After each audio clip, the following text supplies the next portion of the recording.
मात नर्मदे। सज्जनों, आज हम चर्चा करेंगे मां नर्मदा की परिक्रमा की।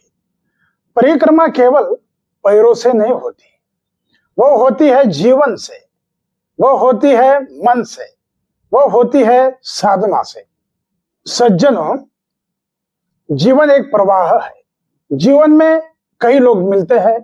कभी कोई एक पल में समझ लेता है तो कोई पूरी जिंदगी में भी नहीं समझ पाता। मां नर्मदा की परिक्रमा में भी यही अनुभव होता है। साधक एक मुस्कान में समझ जाता है तो कई रिश्तों और यात्राओं में वर्षों लग जाते हैं। इसलिए संत कहते हैं, परिक्रमा केवल धारा की नहीं, मनुष्य के हृदय की भी होती है। जो परिक्रमावासी होता है उसका जीवन साधारण और साधारणता में असाधारणता होती है। मां नर्मदा की परिक्रमा में साधक चलता है।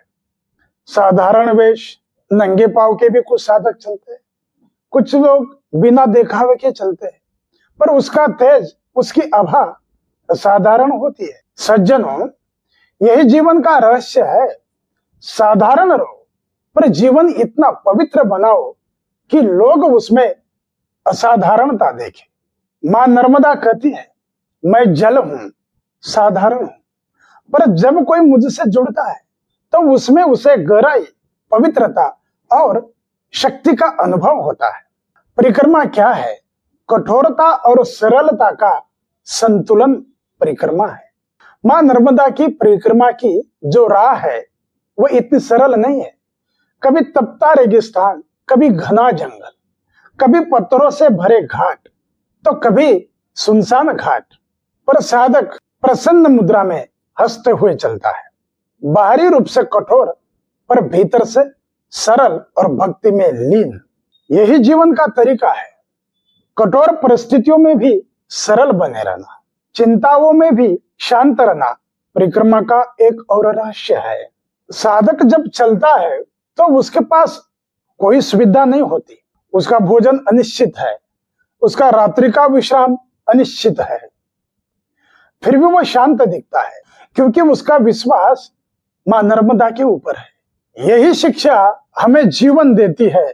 चिंताओं के बीच में भी विश्वास और शांति बनाए रखो।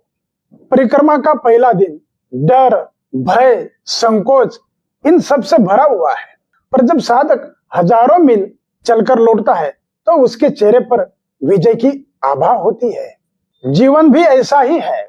शुरुआत छोटी करो पर अंत महान बनाओ। यही जीवन मंत्र मैया आपको वहां पर देती है। साधक को सिर और किरदार ऊंचा रखना है। मैया के किनारे चलते साधक का सिर भले ही झुका हुआ दिखता हो, विनम्रता में, दीनता में नहीं, पर उसका किरदार ऊंचा होता है। साधक जानता है अच्छे और बुरे दिन आते जाते रहते हैं। परिक्रमा में भी कभी मिलन, कभी बिच्छोह, कभी आंसू, कभी हंसी, फिर भी यात्रा चलती रहती है। वहां पर गिराने वाला भी सहारा दे जाता है। जीवन में हम अक्सर ये सोचते हैं कि लोग हमें गिराने का प्रयास करते हैं, पर सच तो यह है कभी कभी वही लोग सहारा बन जाते हैं। मां नर्मदा की परिक्रमा में जब साधक थक जाता है, अपरिचित परिवार भोजन दे देता है और साधक सोचता है यह सहारा नर्मदा मैया ने ही भेजा है। यही जीवन का रहस्य है। हर धक्का हमेशा गिराने के लिए नहीं होता, कभी वह उठने का अवसर भी बनता है। और संघर्ष ही परिक्रमा की आत्मा है। यदि संघर्ष न हो तो परिक्रमा अधूरी है। परिक्रमा का दूसरा नाम संघर्ष है। धूप, भूख, प्यास, अनिश्चितता सब सहन करना है, पर यही संघर्ष साधक की आत्मा को मांझता है, चमका देता है। जैसे नदी की लहरें पत्थरों को खींचकर चमका देती है, वैसे ही परिक्रमा का संघर्ष साधक को चमका देता है। जीवन में कभी संघर्ष से डरना नहीं चाहिए, क्योंकि यही संघर्ष आगे चलकर कहानी बनाता है, प्रेरणा भी देता है। यदि संघर्ष नहीं हो तो कहानी भी नहीं बनती।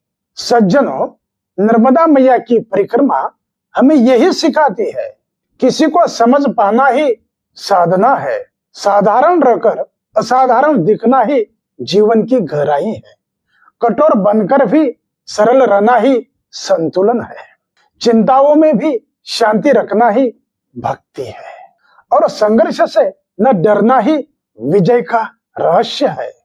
मां नर्मदा कहती है, मेरे तट पर चलो तो हर कदम जीवन का पाठ बन जाएगा।